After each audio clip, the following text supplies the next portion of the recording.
How many of you noticed the pump? Anybody ever used one of these? See, everybody's not culturally disadvantaged.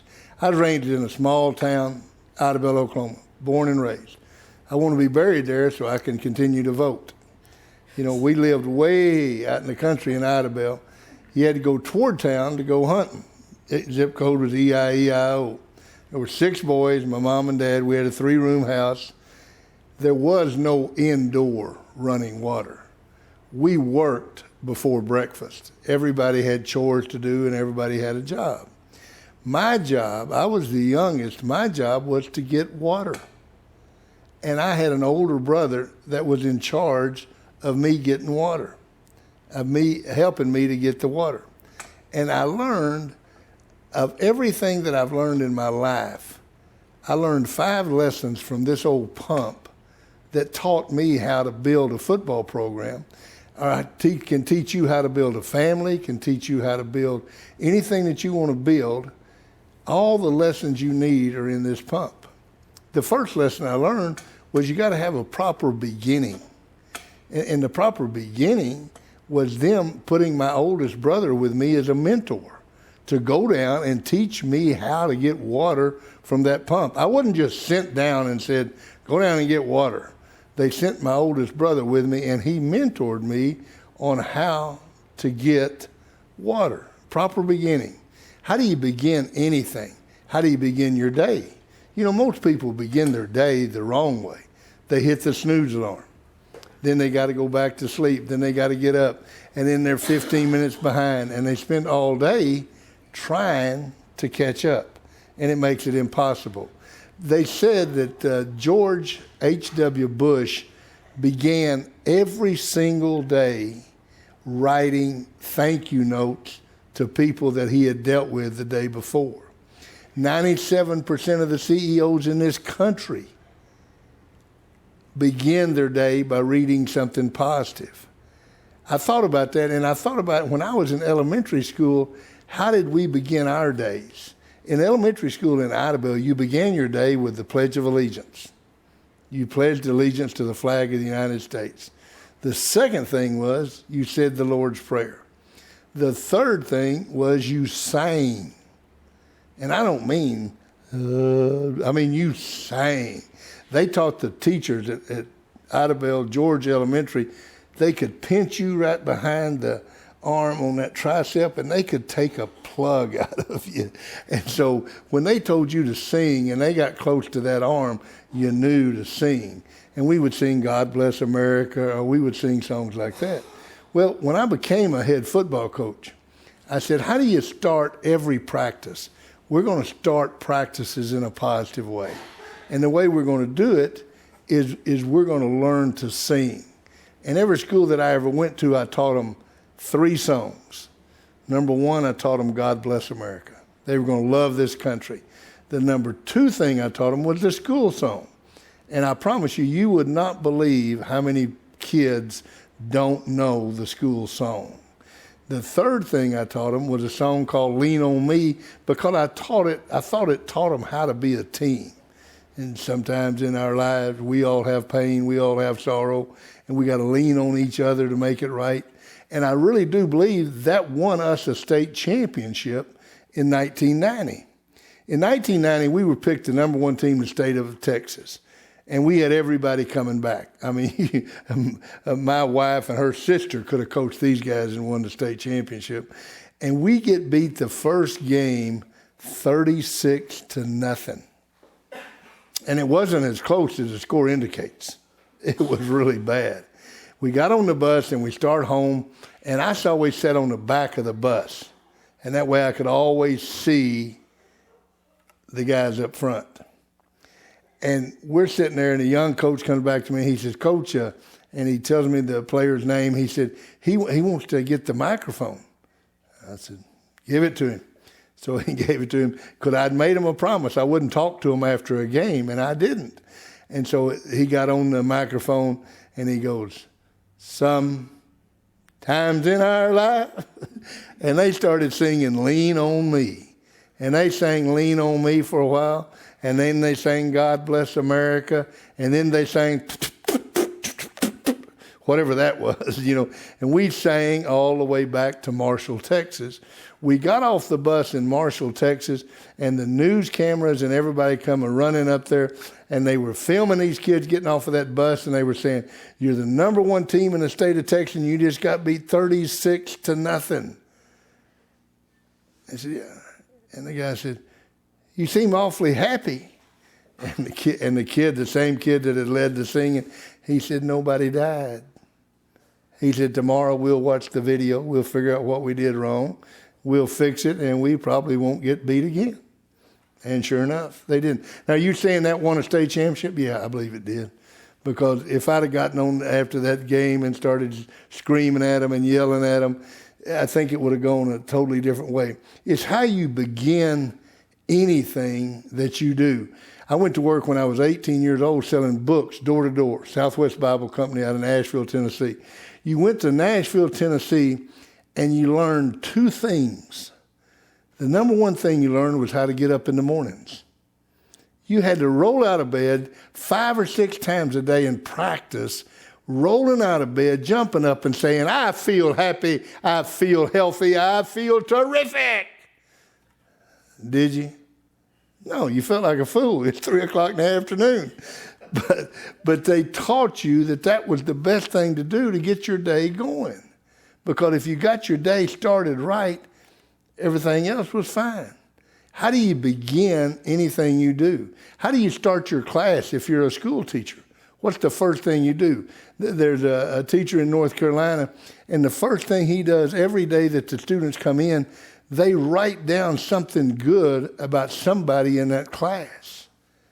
And he's taking the roll, and then when they get through, he reads them, 2 or 3 of them. And one day he had this girl that was constantly absent, and she was a troublemaker, and she didn't come to class a lot. And her name was April.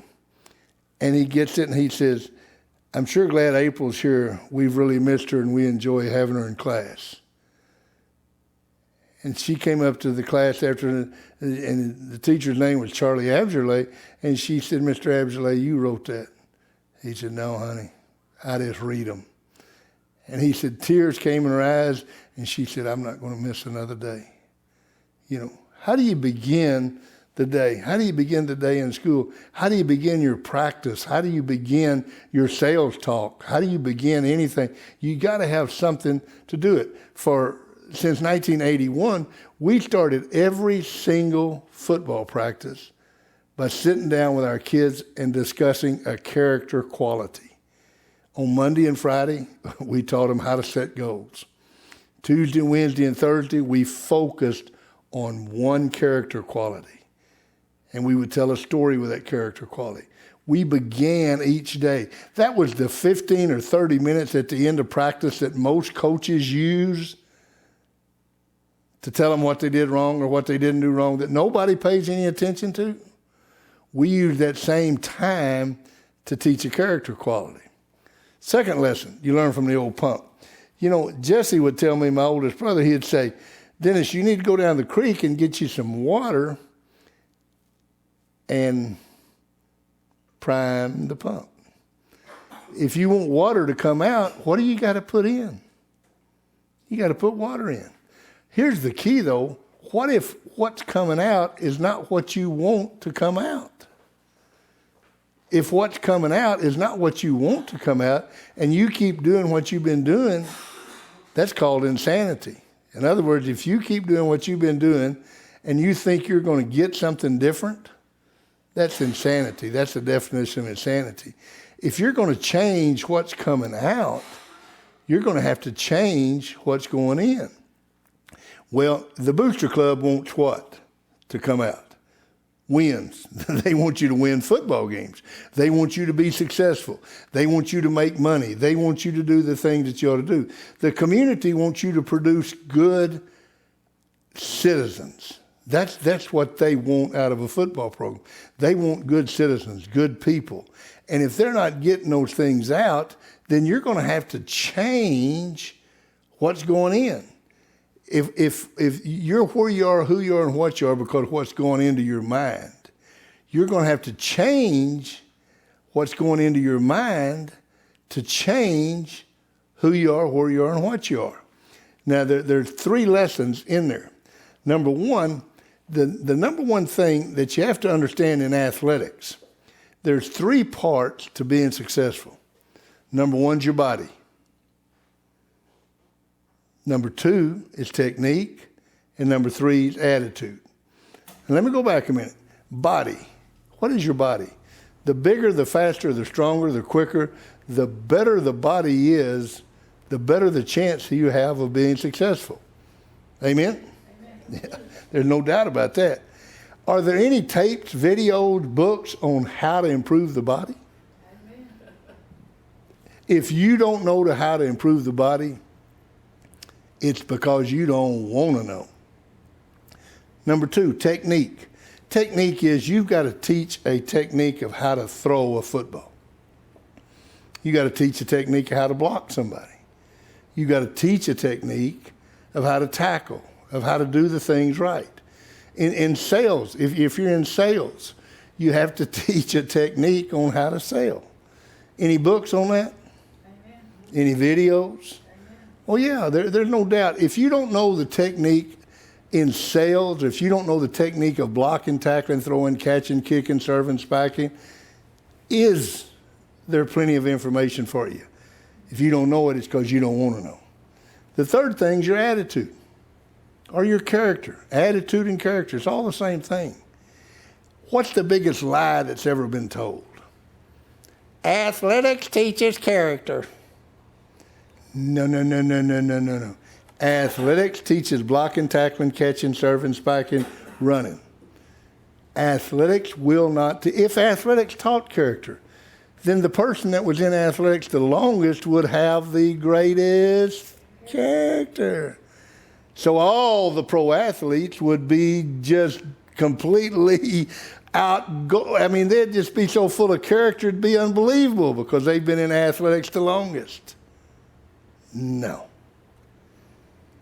Dr. Sharon Stull proved athletics actually destroys character. Because when you teach a kid, if you don't get caught holding, it ain't holding. Then if they don't get caught stealing, it ain't stealing. Athletics doesn't teach character. Coaches teach character. Parents teach character. Parents teach attitude. Coaches teach attitude. How many books on attitude, character, things like that? I don't know how many there are, but there's not many that are being used. I spoke at clinics from New Jersey to California. I never had any competition. Everybody there was speaking on how to throw the football, block, tackle, catch, kick, and I was the only person speaking on character. How important do you think attitude is? You got the other 2, the third one's attitude. Which one of it do you think causes the most kids to fail? Their body, their technique, or their attitude? We all have the kid that looks like Tarzan, plays like Jane. Because of what? Attitude. He doesn't have a good attitude. Viktor Frankl was a Jewish psychologist in a German concentration camp. All of his family was put to death. Dr. Frankl wrote a book called Man's Search for Meaning, and in it he says this: the only freedom a human being has is his attitude. That's it. The only freedom. You can take away their freedom of speech, their freedom, their dignity, their respect. You can take everything away from them, but you cannot take away their attitude, how they're going to respond to what happens. You can't do it. Right? Attitude, the most important thing that we've got. Harvard did a study to find out what it takes to get a job, keep a job, move up in a job. 2 things. Skills and knowledge, number 1. You got to have some skills and knowledge if you're going to get a job. You're going to have skills and knowledge if you're going to move up in a job. Number 2 is attitude. You know what they found out? 85% of the reason you move up in a job, 85% of the reason you get a job is because of your attitude. Nobody cares what you know. You can stand there and tell everybody how much you know about this or how many skills you have, but if you've got a terrible attitude, you can't get it across to anybody anyway. You can't use it. Attitude is what takes to use it. that you've got that use it. You can take a person with a good attitude. Thomas Jefferson said you can take a person with a good attitude and teach him anything. And there's nothing that you can do for a person that has a bad attitude. William James, father of modern psychology, said, if you want to change your life, all you got to do is change your attitude. He actually said, if you want to alter your life, alter your attitude. Well, I mean, how much more important are you talking about? 85% of the reason you get a job, keep a job, move up in the job, it's your attitude. The only freedom you got is your attitude. William James said, if you want to change your life, change your attitude. So how do you do this? I mean, is that you just say, I'm going to change my attitude. And you hear it so many times, and I've heard it for the last 40 years from coaches. Coach, your kids have got a bad attitude. I told them they had a bad attitude. Well, they knew they had a bad attitude. You didn't need to tell them. How do you change it? There's three things you got to do to change somebody's attitude. The number one thing you got to do is change the language. You got to change the language that they hear every day. You got to hear something 14 times before it becomes a part of you. Before it becomes a part of you. And those people out there that have parents that taught them that honesty is the best policy, you know, I've heard my dad say 1,000 times, if you tell the truth, you don't have to have a good memory. Now, he had a third grade education. That's pretty deep philosophy. If you tell the truth, you don't have to have a good memory. Well, you hear that enough, you finally figure it out. Well, you change the language. How about this? Try. I just hate that word, try. You're going to try to do something? No, there's no such thing. You're either going to do it or you're not going to do it. But the easiest thing to do is say, okay, I'm going to try. No. You're either going to do it or you're not going to do it. How about this? Here's a better one. Have a good day. Okay, if it doesn't rain, if all the girls say hello to me, if everything happens well and I make good grades and I have a really good day at practice, good deal. Have a good day. No. Make it a good day. I don't care what happens to me today, I'm going to make it a good day. Because something bad is going to happen to me today, and I'm going to make it a good day. How about, here's a better one. I want you to really have a good marriage. And everybody that's married that's sitting out there is going, boy, isn't that the truth? Because there ain't no such thing as having a good marriage. If you've got a good marriage, it's because you made it a good marriage. Have a good game Friday night. Listen, I want you to really have a good game Saturday. Okay, if the other team will fumble the ball 5 or 6 times, if everything, no, you don't have good games. You make it a good game. You're either going to respond or react, and you got to learn those two words, respond and react. You go to the doctor gives you medicine, and he comes back in a couple of days and he said, oh, your body's reacting to that medicine. We got to change your medicine. So they give you another prescription, and now you respond to the medicine. Bad things going to happen to you? Yes. You're either going to respond or you're going to... That's right. We get in that football game, we're going to fumble the football, I promise you. 439 football games I coached, and out of every one of them, somebody fumbled the ball. We fumble the ball most of the time. It's not that you fumble the ball, it's do you respond to it or do you react to it? Reacting means you lay on the field and act like you're hurt. And that's what most people do. When they fumble the ball, they're on the field and they're hurt, and their mama says, he would have never fumbled if he hadn't been hurt. They're running the track, and they're going around that track, and they're coming down that deal, and they started out fired up, and they're coming down that track, and they realize they're going to come in last place, and all of a sudden, what do? They got a hamstring pull. Their legs hurt, and they start limping. They reacted. They found an excuse. No, you respond to it. Okay, we fumbled the football. We're going to respond to it. Respond, react. Those are the language words that you have to teach. And you got to focus on them. And you got to teach your kids. Don't say, I'm going to try. You're going to do it. You know, my kids used to say, I'll try that. And I said, okay, guys, here's what's going to happen today. I'm going to go inside and I'm going to try to bench press 730 pounds. Oh, Coach, you're so stupid. You can't do 730. I can try. We can put 730 pounds on that barbell, and I can try. You know, and finally, my kids would get to where they didn't say try. You know, it wasn't going to be a try. The second thing you got to do to change attitudes, you got to look for the good. You got to look for good. Andrew Carnegie had numbers of millionaires working for him in the 19th century. That's 1800s. And people ask him, how can you have millionaires working for you? And he said, you develop people just like you mine for gold. You got to go through 2,000 pounds of dirt to find an ounce of gold. But you don't ever look for the dirt. You always look for the gold. My wife was one of the best math teachers probably that ever was in Texas. And when she was in Texas, I heard her one night and she was talking to these parents on the phone, and she was talking about Billy just had such a great week, and he turned all his work in, and he made good grades, and he had been such a gentleman and everything. And I heard this 3 or 4 times, and I said, what are you doing?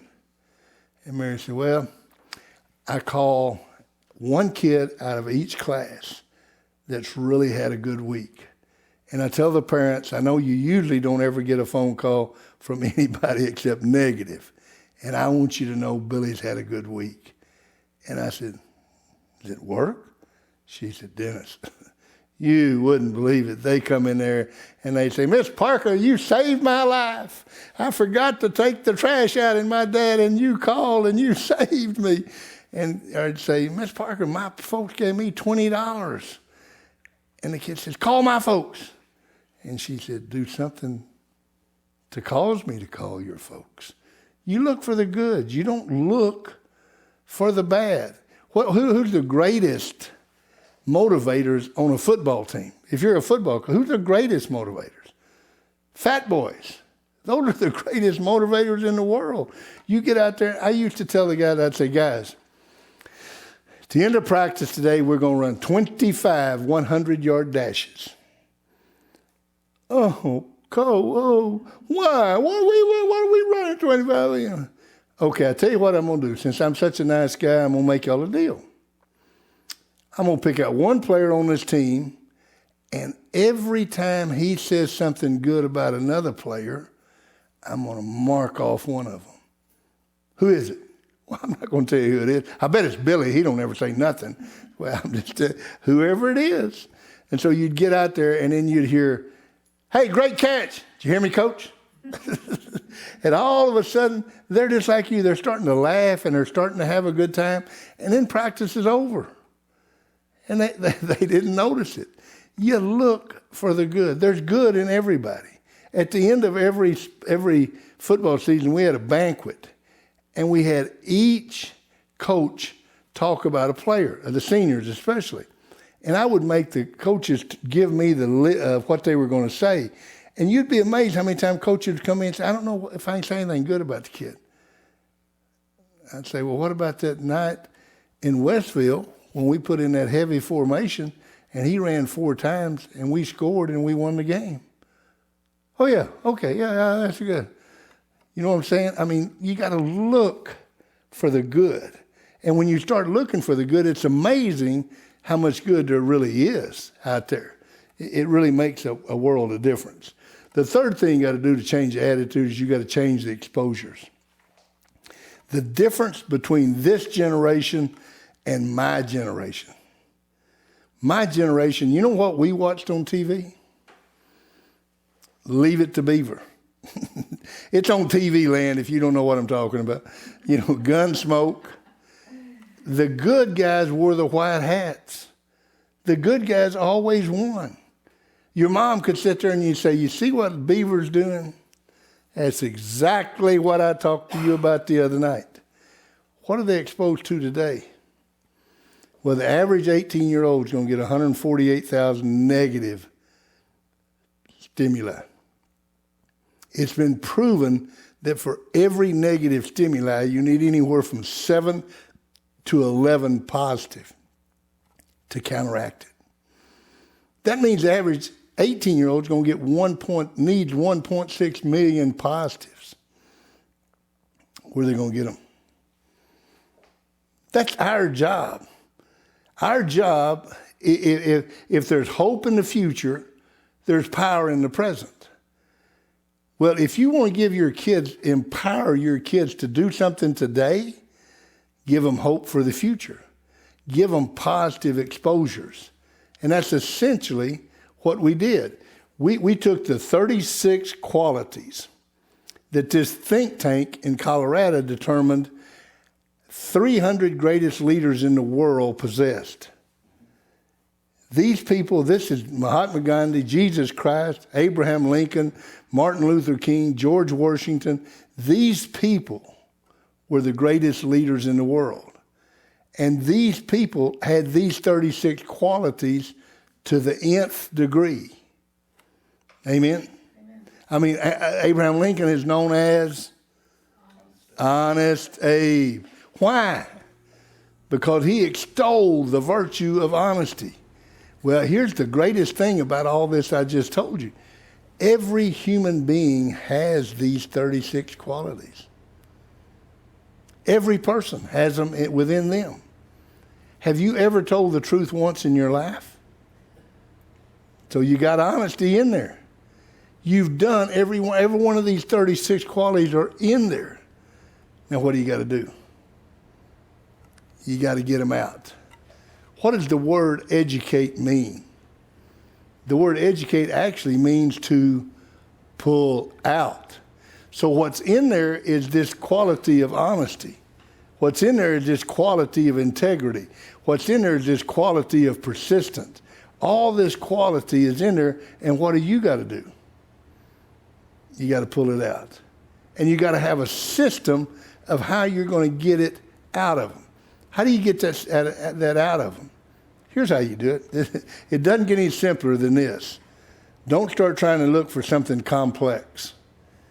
What's the best way to teach honesty? Tell them a story. Tell them a story about honesty. And then when the story's over, what do? You have them answer questions. Now, they write the answers to the questions. Why is it so terribly important to write answers to the questions? Because there's a group of cells in the back of your brain called the RAS, the reticular activating sensors. Amen? RAS. These are the junk mail filters of the brain. They prevent you from going crazy trying to use all the information, process all the information that's given to you in one day. Two things it allows into your brain. Number one, anything that's a danger to you. Number two, anything that's important to you. It explained to me why when I went to Marshall, Texas, and I was living in the field house, the kids would come by and they would sit down and play dominoes with me. And after 3 times around, they'd say, "Play your 3-2, coach." How do you know I got a 3-2? They couldn't pass fundamentals of mathematics, but they could understand statistics at the highest level that you can have because it was important to them. When they write something down, the brain says it's important. So when you tell them a story, whatever story it is, the second thing you do is you get them to write the answers to the questions. That's Wednesday, Thursday, Tuesday, Wednesday, Thursday. What's the third thing you do? You discuss the answers. You discuss the answer to the question. When you gave them the math problem and they put it up on the board, then they had to tell you how they got that answer, right? Well, it's the same thing with these qualities. When you're talking about these qualities, and we're going to focus this week on honesty. Here's a story, and we tell them a story. We don't preach to them. We don't say, you got to be honest. You have to tell the truth. Don't ever lie. Do this, do this, do this. The minute you start doing that, you start hearing this click, click, click, click, click, click, click, click, click. That's them turning you off. But if you get up and you tell them a story, they'll listen to a story. And then you ask them questions. We talked, when I first went to the last school I coached, we talked about a man that went through a blizzard. And we were talking about the quality of persistence. And we talked about going through the blizzard. And he went through the blizzard and he came out in good stead and all that. And his whole concept was, because I went through that blizzard, I knew I could do anything. And that Friday night, we threw an interception that I thought was going to cost us the football game. And the kid's coming off, and it's the first game of the year, and I don't want to be real mean to him because I still got 9 more games, you know. And so he's coming off the sideline, and I said, KJ, he said, Coach, it's just a blizzard. What'd he do? He responded back to that story. They remember those stories because you discuss those stories. That's Tuesday, Wednesday, Thursday. Those 36 qualities. How many weeks in a school year? It just happens to be 36. So you could actually do one quality every week. We actually did, that's what we did with the kids, one quality each week. Then on Friday, we evaluated whether or not they did with the goals. They set the goals on Monday. Then Friday, we said, did you get them? Did you do them? No. Why? Write down why you didn't do your goals. Okay, now write down what you're going to do differently next week to make sure you get those goals. See, if you're going to change attitude, there's 2 things that's completely necessary for change. Number 1, it's got to be immediate. What's the greatest labor-saving device in the world? Tomorrow, tomorrow. When are you going to start your diet? Tomorrow. When are you going to start working out? Tomorrow. The second thing it has to be flamboyant. There are no subtle diets. I mean, I've been on a diet since I was 14 years old. There's nothing subtle about them. If you're going to change your attitude, you got to be flamboyant. You got to all of a sudden start changing the way you look at things and the way you see things and the way you do things. That's number 2. You got to prime the pump. You got to change what? If you're going to change what's coming out, you got to change what's going in. And the alumni want you to change what's coming out because they want you to start winning. The parents want you to change what's coming out because they want better citizens. Your sales manager wants you to get more sales. It doesn't matter. It's all the same thing. They're looking for the same thing. The third lesson.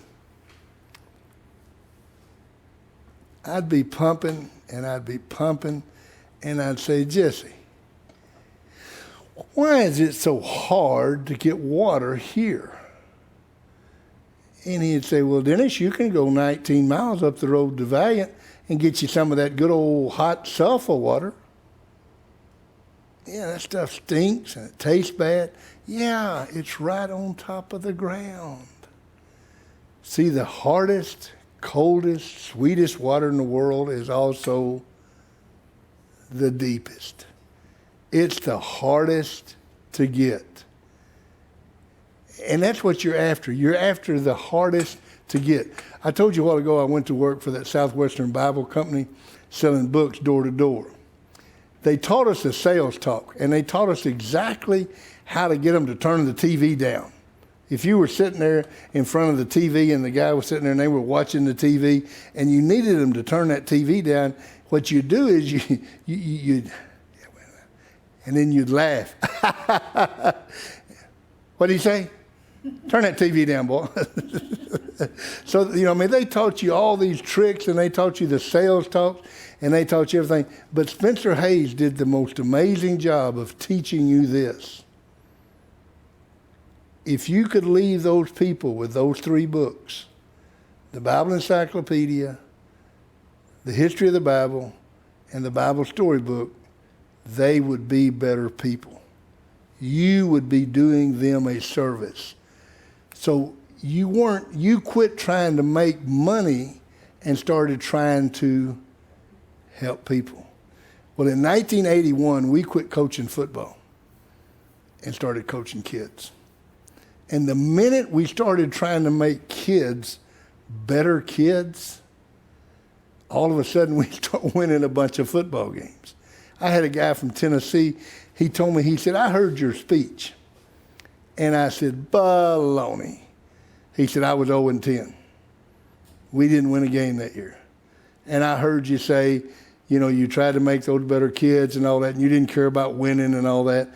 And he said, I thought, that's the biggest bunch of baloney I've ever heard. He said, now I'm going to try to do it. I'm going to do the program because I want to win. And they're winning doing it. And he said, we're 7-0. And, Coach, I got to tell you, I understand exactly, because after we're 7-0, and I'm sitting here going, we wasn't even trying to win.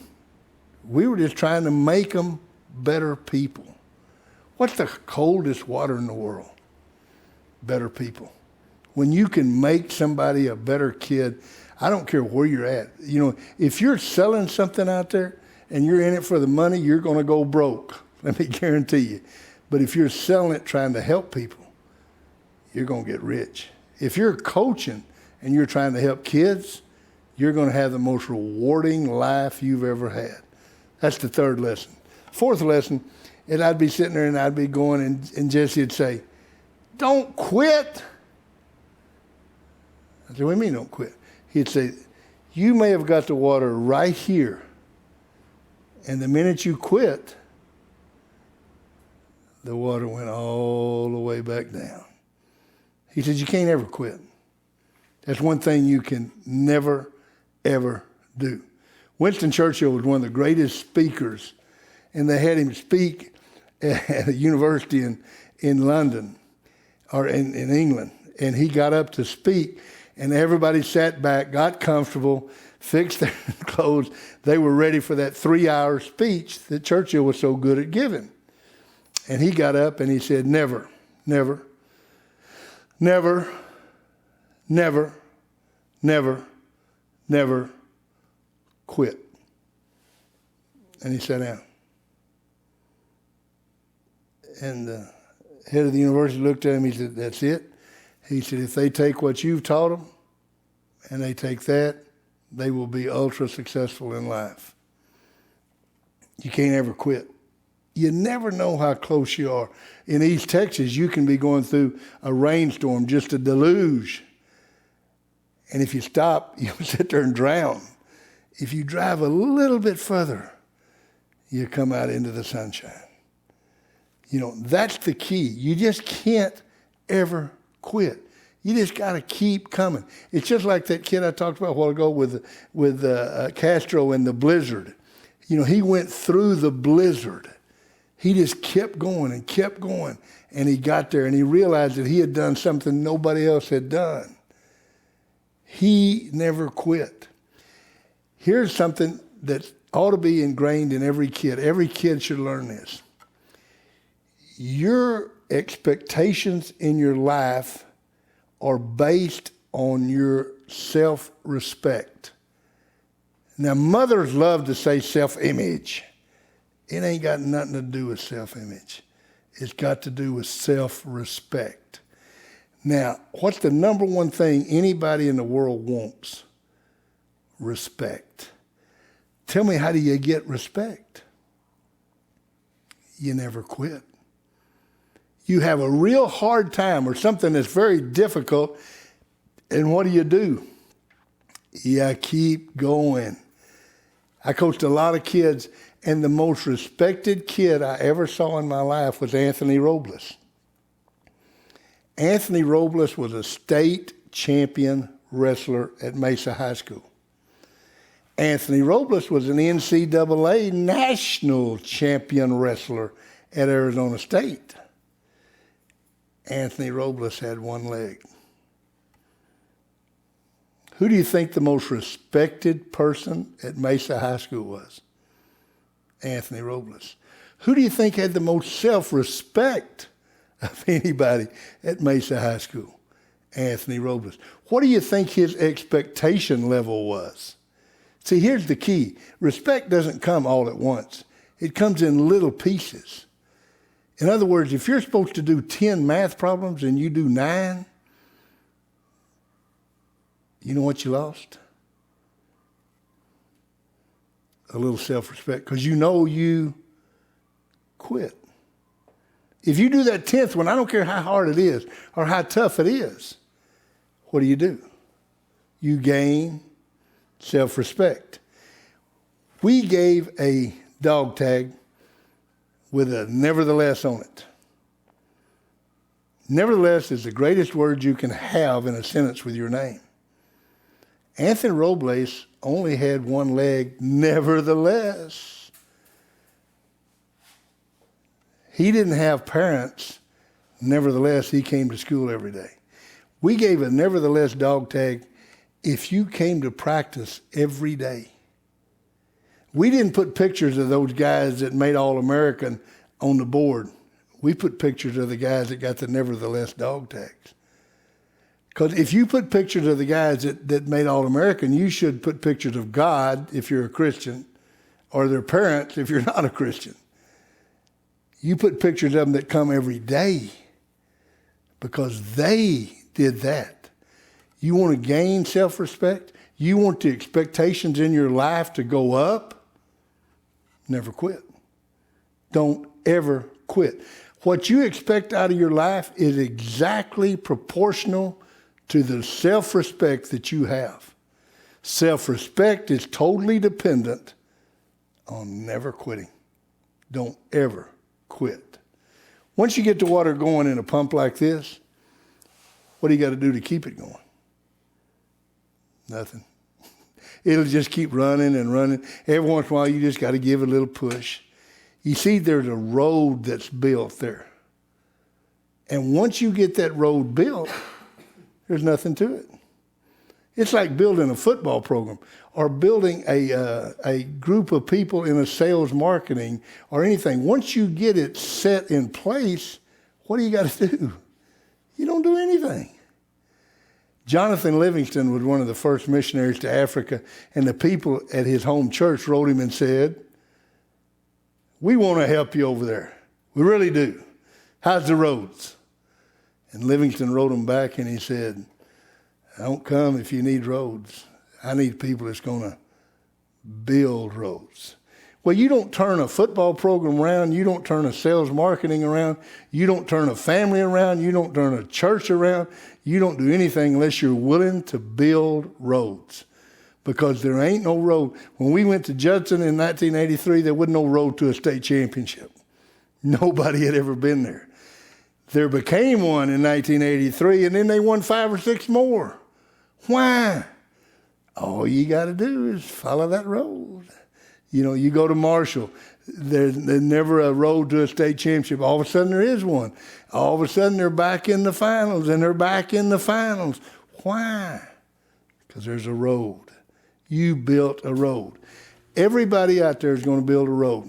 Everybody that's listening to this tape, watching this video, hearing my voice, you're going to build a road. Is it worth traveling? Would you like for your grandkids, kids, and the people you love to travel the road you're building? That's the road. If you're coaching, do you want the road you're building to be traveled by others? That's what it gets down to. Those are the 5 lessons that, to me, changed my life, changed my thought process, changed everything in my life. Ralph Waldo Emerson said that rings and jewelry are apologies for gifts. The only true gift you can give someone you love is your time. My kids asked my wife last year, they said, "Mom, what do you want for Christmas?" And she said, 2 hours. They said, "What?" She said, "I want 2 hours with you. No in-laws, no son-in-laws, no daughter-in-laws, no grandkids, just me and you. Time." "You're crazy, Mom." "No, that's what I want." Because if you love someone, that's what you give them. You've given me 45 minutes. Thank you. Sometimes the things we leave out are the most important things. And unfortunately, when I was talking in the speech, and I was talking about when you change the attitude, the first thing you got to do is change the language. And you learn, you say, make a great day, not have a great day. You learn to say things like that, and it becomes a part of you. And when it becomes part of you, it is you. And so if you say something 14 to 21 times, you get used to saying it, and it becomes you. In respond and react, the part that was left out, everything, all of us have things that happen to us. In other words, it's going to rain today. Well, it's going to rain on me, and it's going to rain on you. Some of us choose to respond. Some of us choose to react. Now, the key to that is what I left out. In other words, when I respond to something, I am looking for a solution. When I react to something, all I'm looking for is sympathy. A great story that's a true story that happened, obviously, to me. When I was in high school and I was playing football, and I went home one day and I told my mom that the coach was really stupid because he wasn't going to play me Friday night. I wasn't going to get to play, and you can't believe how dumb the coach is. And my mom said, "Come over here and put your head on my shoulder and let me give you some sympathy." And I said, "I don't want no sympathy." She said, "Yeah, you do. Because if you wanted results, you'd go talk to the coach. So the only reason you're talking to me is because you want sympathy." Well, anytime the young person strikes out, or the older person in baseball, and they throw their bat and they throw their helmet, that's a reaction. They are reacting. And what they want is sympathy. If they went back and put the helmet up, put the bat up, and stayed after practice and took an hour of batting practice, that's a response. Response is what you're looking for. The guy that fumbles the football in a football game, and you watch it on TV, it's prevalent even in the NFL. When they fumble the football, they're hurt. They lay on the field and they act like they're injured. They're not responding, they're reacting. They want sympathy. They want somebody to say, well, the only reason that he fumbled that ball was because he got hurt. You watch the great ones. They get up, they go back, they work on not fumbling the football. Everybody is going to have a response or a reaction. And what you learn to do, you change the language. And with all the kids that I've coached in all the years, there's so many times I would say, "Alex, why did you do that?" And he'd say, "Coach, I reacted." That's all he needed to say. I reacted. I was looking for sympathy. I didn't respond. I didn't take the mature mental age, mature way of dealing with something. Everything happens to us. It's how do we respond to it, or do we react to it, that makes the difference in our lives.